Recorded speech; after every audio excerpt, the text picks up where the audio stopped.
Sankranti operation ಸೂತ್ರಧಾರಿ Siddaramaiah ಅಂತ ಹೇಳಿ DVS ಆರೋಪವನ್ನು ಮಾಡ್ತಾ ಇದ್ದಾರೆ.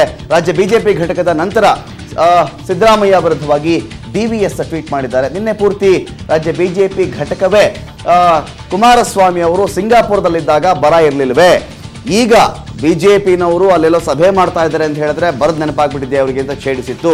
ಅದಾದ ಮೇಲೆ ರಾಜ್ಯ ಬಿಜೆಪಿ ಘಟಕ ಟಾಂಗ್ ಕೊಟ್ಟ ಮೇಲೆ ಡಿ.ವಿ. ಸದಾನಂದ ಗೌಡರು ಸಿದ್ದರಾಮಯ್ಯ ವಿರುದ್ಧವಾಗಿ ಟ್ವೀಟ್ ಮಾಡಿದ್ದಾರೆ. ಶಾಸಕರಿಗೆ ಸಿದ್ದರಾಮಯ್ಯ ಬರೆದಂತಹ ಪತ್ರಕ್ಕೆ ಡಿ.ವಿ. ಸದಾನಂದ ಗೌಡರು ವ್ಯಂಗ್ಯವಾಗಿ ಹೇಳಿದ್ದಾರೆ. ಟ್ವಿಟರ್ ಮೂಲಕವಾಗಿ ಮಾಜಿ ಸಿಎಂ ಮತ್ತು ಕೇಂದ್ರ ಸಚಿವ ಡಿ.ವಿ.ಎಸ್ ಲೇವಡಿ ಮಾಡಿದ್ದಾರೆ. ಇದಪ್ಪ ವರ್ಷೆ ಅಂತಿಮ ತೆರೆಗೆ ದೃಶ್ಯ ಅಂತ ಡಿ.ವಿ. ಸದಾನಂದ ಗೌಡ ಹೇಳಿದ್ದಾರೆ.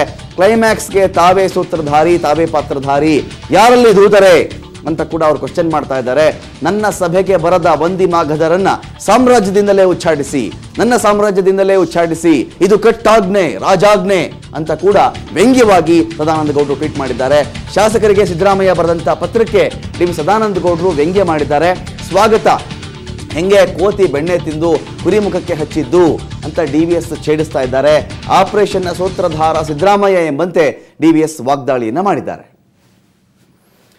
ಡಿ.ವಿ. ಸದಾನಂದ ಗೌಡರು ಟ್ವೀಟ್ ಮಾಡ್ತಾ ಇದ್ದಾರೆ. ಅಂದ್ರೆ ಇಡೀ ಆಪರೇಷನ್ ಇವ್ರ ಕಡೆಯವರೇ ಎಲ್ಲರೂ, ಸಿದ್ದರಾಮಯ್ಯನವ್ರ ಕಡೆಯವ್ರನ್ನೇ ಆಚೆ ಕಳಿಸೋದು, ಆನಂತರದಲ್ಲಿ JDS ಮೇಲೆ ಕಂಟ್ರೋಲ್ ತೆಗೆದುಕೊಂಡು ಅದನ್ನು ಬಿಜೆಪಿಯವ್ರ ಮೇಲೆ ಹೇಳೋದು, ಅಕಸ್ಮಾತ್ ನಾಳೆ ಸಭೆಗೆ ಯಾರಾದರೂ ಬಂದಿಲ್ಲ ಅಂದ್ರೆ ಕ್ರಮ ತೆಗೆದುಕೊಳ್ತೀವಿ ಅಂತ ಹೇಳೋದು.